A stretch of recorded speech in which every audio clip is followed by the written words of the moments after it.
Assalamualaikum warahmatullahi wabarakatuh. Perkenalkan, nama saya Nur Aida Rahmatin. Saya dari jurusan Gizi Program Studi Sarjana Terapan Gizi dan Dietetika dari kelas 1A. Pada kesempatan kali ini, saya ingin mempresentasikan hasil makalah saya, yaitu Hak Asasi Manusia. Topik ini sangatlah penting karena hak asasi manusia merupakan hal yang sangat berharga dan penting dalam kehidupan berbangsa dan bernegara. Melalui pembahasan ini, saya ingin mengajak kita semua untuk memahami apa itu hak asasi manusia, bagaimana dasar hukumnya di Indonesia, bentuk-bentuknya, serta bagaimana kita sebagai masyarakat, terutama mahasiswa, dapat berperan dalam menegakkannya. Hak asasi manusia atau yang disingkat HAM adalah hak dasar yang melekat pada setiap manusia sejak manusia itu lahir. Hak ini tidak bisa dicabut oleh siapapun karena merupakan bagian dari martabat manusia itu sendiri.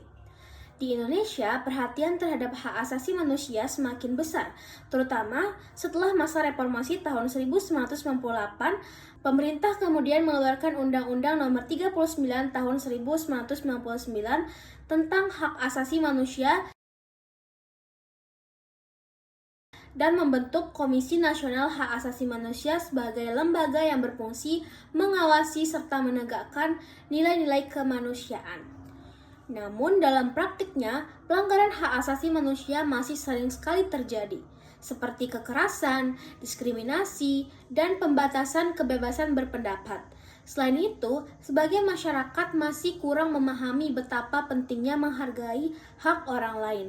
Padahal, menghormati hak orang lain sama pentingnya dengan mempertahankan hak kita sendiri. Sebagai mahasiswa, memahami HAM itu penting agar kita bisa menjadi warga negara yang sadar akan hak dan kewajiban serta ikut berperan dalam membangun kehidupan yang adil dan beradab. Secara hukum, menurut Undang-Undang Nomor 39 Tahun 1999, hak asasi manusia adalah seperangkat hak yang melekat pada hakikat dan keberadaan manusia sebagai makhluk Tuhan Yang Maha Esa dan wajib dihormati serta dilindungi oleh negara. Dalam Konstitusi Undang-Undang Dasar 1945 Pasal 28A sampai dengan Pasal 28J menegaskan berbagai hak dasar seperti hak hidup, hak kebebasan beragama, hak berpendapat, dan hak atas pendidikan. Artinya, negara kita tidak hanya mengakui, tetapi juga wajib melindungi hak-hak asasi tersebut bagi setiap warga negaranya. Perhatian terhadap HAM di Indonesia semakin kuat setelah reformasi pada tahun 1998. Komisi Nasional HAM dibentuk untuk menjadi lembaga independen yang memantau dan menyelesaikan kasus pelanggaran HAM. Secara moral, nilai HAM juga berakar pada sila kedua Pancasila, yaitu kemanusiaan yang adil dan beradab. Nah, secara umum, ada 5 kategori utama hak asasi manusia yang diakui di Indonesia. Yang pertama, hak pribadi, seperti kebebasan beragama, berpikir, dan berpendapat.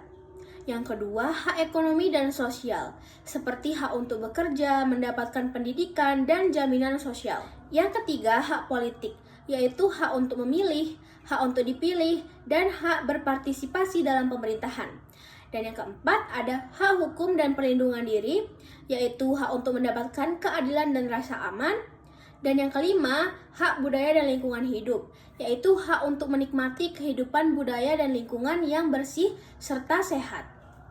Kelima hak ini saling berkaitan dan harus dijalankan secara seimbang. Kebebasan individu tidak boleh merugikan hak orang lain. Prinsip ini penting agar tercipta kehidupan yang damai dan berkeadilan sosial. Penegakan hak asasi manusia dilakukan melalui berbagai cara. Salah satunya dengan pembentukan Komisi Nasional Hak Asasi Manusia yang bertugas untuk melakukan penyelidikan, mediasi, dan sosialisasi terhadap dugaan pelanggaran hak asasi manusia. Selain itu, ada juga Pengadilan Hak Asasi Manusia berdasarkan Undang-Undang Nomor 26 pada tahun 2000 yang menangani kasus pelanggaran berat seperti kejahatan genosida dan kejahatan terhadap kemanusiaan. Beberapa kasus pelanggaran hak asasi manusia yang berat seperti tragedi pada tahun 1965, tragedi Trisakti, dan peristiwa Semanggi masih menjadi pekerjaan rumah yang belum sepenuhnya tuntas.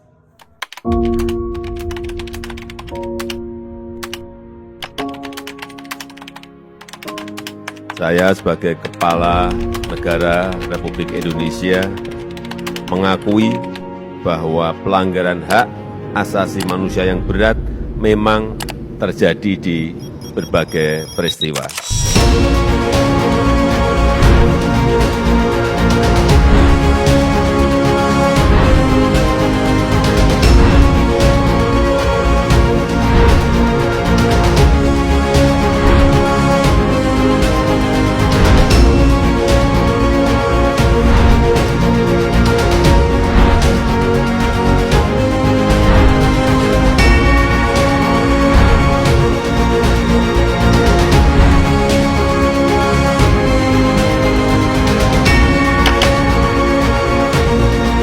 Kendala utamanya ada pada faktor politik dan juga lemahnya sistem hukum di Indonesia.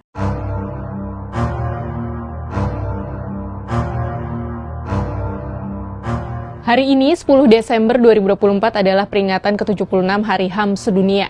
Tapi Komisi untuk Orang Hilang dan Korban Tindak Kekerasan atau Kontras menilai tahun 2024 sebagai tahun terburuk penegakan HAM di Indonesia sejak reformasi 1998. Apa saja kasus pelanggaran HAM yang terjadi tahun ini dan bagaimana prediksinya ke depan? Sebagai pembuka, Koordinator Kontras Dimas Bayu Arya menyebut ada dua hal besar yang terjadi pada 2024. Keduanya dianggap mencederai perjuangan HAM dan demokrasi di Indonesia serta simbol impunitas paling vulgar. Pertama, pemberian kenaikan pangkat istimewa berupa gelar Jenderal TNI Kehormatan kepada Prabowo Subianto melalui keputusan Presiden nomor 13 TNI 2024 pada 21 Februari 2024. Kedua, penghapusan nama Soeharto dari Pasal 4 Ketetapan MPR Nomor 11 MPR 1998 tentang penyelenggaraan negara yang bersih dan bebas korupsi, kolusi, dan nepotisme yang diumumkan dalam sidang paripurna akhir masa jabatan DPR MPR pada 25 September 2024. Selain kedua hal tadi, penanganan sejumlah kasus pelanggaran HAM berat masa lalu hingga kini belum menunjukkan kemajuan berarti. Sebut saja pembunuhan Munir Said Talib pada 2004 dan peristiwa Bumi Flora di tahun 2001. Nah, dengan catatan-catatan ini, Kontras menilai tahun 2024 sebagai tahun terburuk penegakan HAM sekaligus titik putar balik demokrasi Indonesia sejak reformasi 1998. Kasus lainnya juga diungkap dalam catatan Hari HAM 2024 berjudul Rezim Berganti HAM Masih Dipinggirkan yang diterbitkan Kontras pada Jumat 6 Desember 2024. Laporan ini mencatat 45 pembunuhan yang dilakukan oleh aparat negara di luar keputusan pengadilan atau extrajudicial killing. Tindakan ini menewaskan 47 korban sepanjang Desember 2023 hingga November 2024. Berdasarkan latar belakang korban, sebanyak 27 korban merupakan tersangka tindak pidana kriminal dan 20 orang lainnya bukan merupakan tersangka tindak pidana. Pemantauan yang sama juga menunjukkan bahwa 29 korban extrajudicial killing disebabkan penembakan dengan senjata api dan 18 lainnya akibat tindak penyiksaan. Hal lain yang penting untuk digarisbawahi dalam laporan Kontras 2024 yaitu soal pelanggaran HAM di proyek strategis nasional dan Papua. Kontras mencatat 13 peristiwa pelanggaran HAM di sektor proyek strategis nasional yang merugikan masyarakat adat. Di Papua sepanjang Desember 2023 hingga November 2024, Kontras mencatat 51 peristiwa kekerasan terhadap warga sipil termasuk 22 penembakan, 12 penangkapan sewenang-wenang, dan 7 penyiksaan. Sebanyak 21 orang tewas dan 36 orang lainnya luka-luka akibat kekerasan ini. Pelaku utama adalah anggota Polri, TNI, dan Tentara Pembebasan Nasional Papua Barat atau TPNPB. Dari data ini, Kontras menilai pemerintah gagal memutus rantai kekerasan di Papua dan kurang strategi konkret untuk menciptakan perdamaian yang berkelanjutan. Lalu akankah kasus pelanggaran-pelanggaran HAM diselesaikan di pemerintahan kali ini? Mungkinkah ada komitmen kuat untuk tidak melanggengkan pelanggaran HAM? Kontras menyebut kecenderungan melanggengkan pelanggaran HAM akan berlanjut, berisiko mengalami stagnasi, atau bahkan terjadi kemunduran dalam penegakan HAM. Prediksi kontras ini mungkin bisa kita sandingkan dengan pernyataan Menko Hukum HAM Imigrasi dan Pemasyarakatan Yusril Iza Mahendra Minggu 20 Oktober 2024. Terkait penanganan pelanggaran HAM yang belum selesai, Yusril menyebut pihaknya menunggu arahan Presiden Prabowo Subianto. Akan tetapi, ia memastikan bahwa fokus pemerintahan melihat ke depan, jangan terus melihat ke masa yang lalu. Apalagi masa lalu itu sudah susah sekali untuk diungkap karena bukti-buktinya sudah tidak ada atau peristiwa itu sudah lama sekali. Bagaimana menurut sahabat Kompas, akankah pelanggaran HAM di Indonesia bisa berkurang? Jadi kalau pertanyaan apa susahnya? Sangat susah. Penyelesaian kasus-kasus besar itu sangat susah. Kenapa? Karena melibatkan orang-orang yang powerful. Orang-orang yang punya kekuasaan dan punya pengaruh besar. Sehingga terlindungi oleh kekuasaan dan pengaruh. Maka kemudian kita mengenal ada istilah impunity. Jadi impunitas itu adalah bagaimana orang-orang yang walaupun dia bersalah, diduga kuat bersalah, bahkan gitu kan oleh pengadilan atau oleh proses hukum dinyatakan bersalah, tetap tidak bisa dibawa misalnya ke penjara. Nah, kemudian seolah-olah dia kebal, tak tersentuh. Itu yang disebut sebagai impunity. Dan impunity itu lazim terjadi dalam sejarah justru terhadap kasus-kasus besar karena pelakunya orang-orang yang sangat powerful. Namun, berbagai gerakan masyarakat sipil dan lembaga sosial terus mendorong agar keadilan tetap ditegakkan. Selain lembaga hukum, pendidikan dan kesadaran masyarakat juga penting dalam mencegah pelanggaran hak asasi manusia.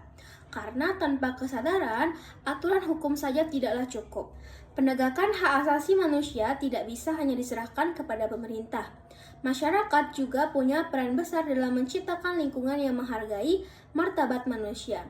Kita bisa mulai dari hal-hal sederhana seperti menghormati perbedaan pendapat, menolak kekerasan, dan tidak melakukan tindakan diskriminasi.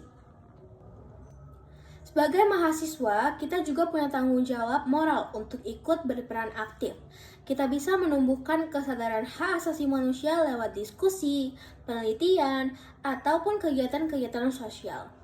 Dengan begitu, nilai kemanusiaan tidak hanya dipelajari di kelas, melainkan juga diterapkan dalam kehidupan sehari-hari. Sebagai kesimpulan, hak asasi manusia adalah hak dasar yang melekat pada setiap individu sebagai anugerah dari Tuhan Yang Maha Esa.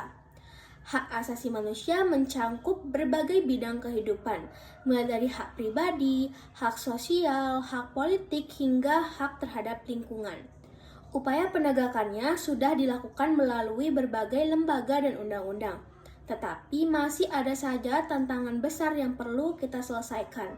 Oleh karena itu, peran masyarakat dan khususnya kita mahasiswa sangat penting untuk ikut menjaga, menghormati, dan memperjuangkan nilai-nilai kemanusiaan. Marilah kita semua jadikan pemahaman hak asasi manusia bukan hanya sebagai teori, melainkan juga sikap hidup sehari-hari agar terciptanya masyarakat yang adil, damai, dan bermartabat.